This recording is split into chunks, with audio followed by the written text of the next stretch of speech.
Okay, folks, moving along. I don't think there's anyone in the entertainment business who is more talented, more versatile than Michael Landon. He's a fine actor, writer, director, also happens to be a good friend. And he's hosting the People's Choice Awards on another network on March 12th.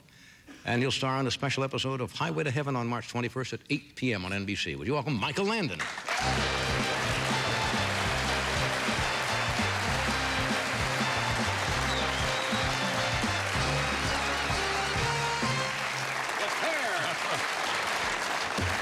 Oh, boy, what a week I had. Yeah? I had a terrible experience. You know, I moved into the ranch. Oh, you finally moved into your place out Moved there, into the ranch. I'm in the smaller place until they finish the other one. But I want to move in, get the kids used to it, get to know the neighbors. Well, I've got the nicest neighbors, right? And I've got, you know, all the pets I've got. I've got parrots, I've got dogs, I got horses. The next door neighbor family, it's a husband, wife, 2 kids. They have one pet, a rabbit, right? Beautiful rabbit. They go away skiing for a weekend. Mm-hmm. I go out to get the paper Saturday morning.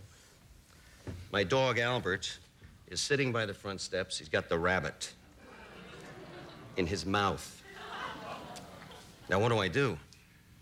I get the dog, I take it in the house. The kids start to, oh, my... I said, look, we cannot tell them.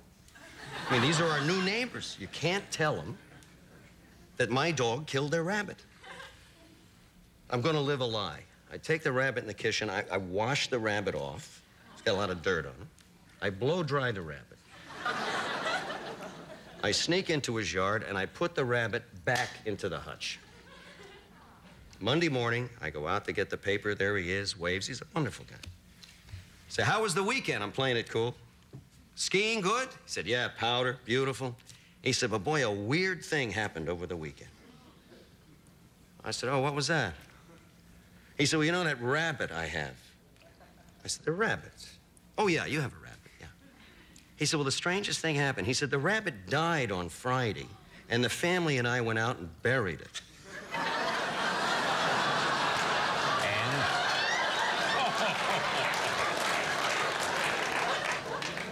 So I came home, and this morning it was in the hutch again. Clean as could be.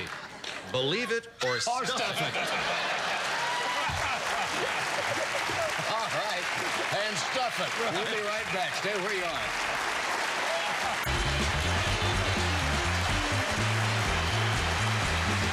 Oh, yeah, that's good stuff.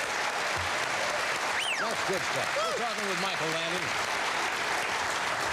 We only had a chance to talk briefly before the show, but you did something that I know you got a great kick out of. You flew with the Navy's precision flying team, right? Right, the Blue Angels. Right. It was absolutely unbelievable. Yeah. Lieutenant Matt Seaman was my pilot in an F-18, and I think we've got a piece of tape on it. Yeah. It's just incredible. This is marvelous to watch, and then we'll come back and talk. Watch the monitor. There I am getting strapped in. Is this the first time you've done this? First time, yeah. A helmet has never seen that much hair in its lifetime. Yes. There's the F-18. Isn't that a pretty unbelievable ship? Aircraft, all computerized. I got to fly it, as a matter of fact, once we were up. He put his hands up on top of the cockpit, but I have a feeling he was still doing something with his legs. I would doubt he trusted me during that. Isn't that a pretty plane? Isn't that lovely? The first thing we're going to do on takeoff, you'll see it pop straight up. It pulls about 6.4 Gs on the... and they just go right on straight the up. Here we go. Look at that. Now we're doing... I did that. I was able to fly that and do that, by the way. These are where they take it a piece at a time. The heaviest we pulled during the flight was 6.9 Gs. Turns. Look at that. Now he's doing a stall out. We're going about 110 miles an hour. And it's strictly the jet that's holding the plane up. Shows you what they can do. Yeah. You'll see another, I think another one goes by him going about 600. No, not in this piece. That is amazing, though, isn't it? Look at that, 110. Isn't that pretty? Yeah, there we are coming back. I didn't want to come back. What a kick, what a kick. It was an experience of a lifetime. It was so much fun. A great bunch of guys and great That's really airplanes. nice. Yeah, those are the best of the best, those guys who do the Blue Angels. There's that happy Come on. fellow. Yes. Once on the show, I told you. Once on the show, I think it was about 1966, I went out to Las Vegas. Nelson flew with the Air Force Thunderbirds in their precision show and did Oh, that. they're great. Boy, They I'll have tell jets now, you know.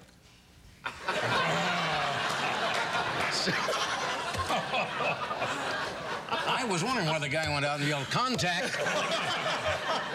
They had jets then. Get out of here. But I went through about 20 minutes of maneuvers, and I really started to feel, you know, you feel like you want to throw up, but you don't know which direction up is. That's right. Right. Yeah. Well, I know you were in formation. Yeah. And when you're in formation, the best way to think of it is that the plane in front of you, or slightly above you in front, is closer to you when you're sitting in the cockpit than your head is to your feet. The wings, frankly, At 600 miles an hour, all those maneuvers are going. Yeah, did you always want to fly? I mean, Well, the first time I ever flew was when I came to California. I was 17 years old, and the flights were very slow then. They have jets and then? I couldn't sleep. No jets at all. No, just the rubber band. Yeah, of course, Yeah, all we right. both had. And it was a real slow flight, and I couldn't sleep on the plane. And when I was 20 years old, it was my second flight. When I was 20, and I was working on a picture at Paramount, and I had to fly to Miami, but the only way to get there was to go to New York, and then down to Miami. And I would have to fly all night, most of the day, and then do a show that night. And I wanted to sleep on the plane. And I'd never had a sleeping pill in my life. This is true. This is not believe it or stuff it. So I said to my doctor, I said, is there anything I can take to sleep on the flight? So he gave me 2 pills, 2 Secanols. He said, you take 1 sleeping pill. He said, you should go to sleep. I'm going to sneeze. Excuse me. Oh, it's all right. I'm not, All together? no, I didn't want to. I was afraid I was going to do it right in the middle of you your... were gonna cry. Right in the middle of your story. Excuse me, I thought I was going to sneeze. I didn't mean to interrupt your story. No.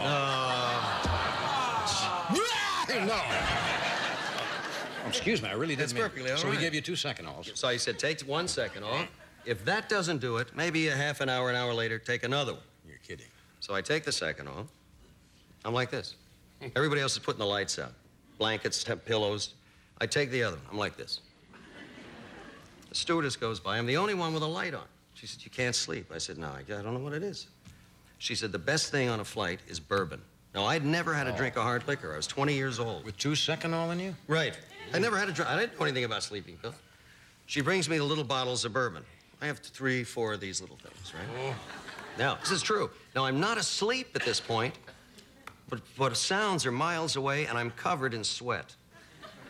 And all of a sudden, about 5 in the morning, I go out. And I wake up, 6 in the morning. Sun is just beginning in the horizon. And I look down. I'm wearing white pants, and I've wet my pants. I mean, there's this giant, like a huge Japanese flag is here. There's a guy sleeping next to me. I am so embarrassed. I open up this little case I had with me, and I take out some talcum powder. And I turn on the blowers. I got his blower aimed over here. I have my feet on that little thing where the oxygen mask drops in. My feet are up like this. Now I'm putting talcum. I'm hoping the white talcum will match the pants. And I'm doing this. And you ever get the feeling that someone is looking at you? You know what I mean? And here's the guy next to me. Looking at me like that. I ended up going into the men's room, carrying a bag here, a bag behind me. Went to the men's room, and this is before they passed a law that you had to have 1 free toilet. And I had to change my clothes in the middle of the men's room at LaGuardia Airport. Is that a true story? This is a true story. You didn't know that you should not... No, and drink I when didn't you're get taking- into the show I was supposed to go to. I got there late and didn't have a ticket. They wouldn't let me in, and I was in the show. Believe it? No, this is... Okay, I'll buy that. Yeah. We've talked about the one movie you made, but when you made Bonanza, that's when you really became known all over the world, right? Oh, yeah. It was a I whole... mean, it was almost instantaneous. Yeah, and it Was was... that difficult to go from relative obscurity Relative, to that's all of a right. sudden... Even my relatives didn't know me. It was a big... Well, you know what it's like. It's the day before, nobody notices you, you're average height, you're an average-looking person. The day after you're the star of a series, you look taller to everybody, you're better looking, your voice is better. People see exactly what they want to see. Yeah. Exactly. And, of course, the Cartwrights, we all did get taller. We wore those big boots. Yes. Every day, everybody would be a different size. We continue to put boots on. Which one of you didn't particularly like the riding horses? Wasn't there one of them? Well, none of us the first week. I mean, we all ate standing up at the bar. We could not sit down. Oh, it was agony. I mean, the funniest thing was to see the 4 guys trying to write up, you know, it's 1/8 of a page in a script, but it could take days. The 4 Cartwrights Just to mount ride up and and ride get out. to the same place at the same time? Oh, sure. Because these horses leave. Whoever gets on first and rides out, the other horses go. They don't care. And Lorne, if you look at the old Bonanza shows, you'll see Lorne's mouth moving. Don't you ride out. Don't you ride out, damn it. You watch it. You'll see it. You guys never had any girlfriends in there at all, did you? Huh? You were 4 grown men in that. You never had any girlfriends. You're out on that ranch all by yourself. I'm not intimating. A lot of rumors about that. There were. There were a lot of rumors about the Cartwrights being homosexual. There were a great deal. I didn't mean that. I wasn't. And I am here to set the record straight. We were not. Thank God Hop Sing was, but... I'll set him up. You do the snappers. Oh. Now, you don't have a series regularly now. You've had a series, you know, on television with Bonanza, then Little House, and then Highway to Heaven. Right, yeah, for 30 years, yeah. A regular series. Now you don't have a regular series. How do you kill all the time, or do you? It's the first time I've really taken a great deal of time off, and I'm enjoying it. Doing a little more vacationing than usual with my kids and spending more time with the kids. You've got, what, 20, 22 kids, something like that? I mean, no, it's still 9. You have a passel. Vacation just started. A passel of kids. 9. Yeah. A couple of grandkids, another one on the way. You don't look old enough to have grandkids. You really don't. Yes. No, you don't. I mean, you're a young-looking guy. Yes. Did you? I have this horrible painting in my attic, however. Now, is this your normal color for the hair? I mean... John, how many times have I been on this show with white hair and you ask me if this... Yeah, I'm an angel. I go... Come on. You think I don't love you? I had my roots done to come here.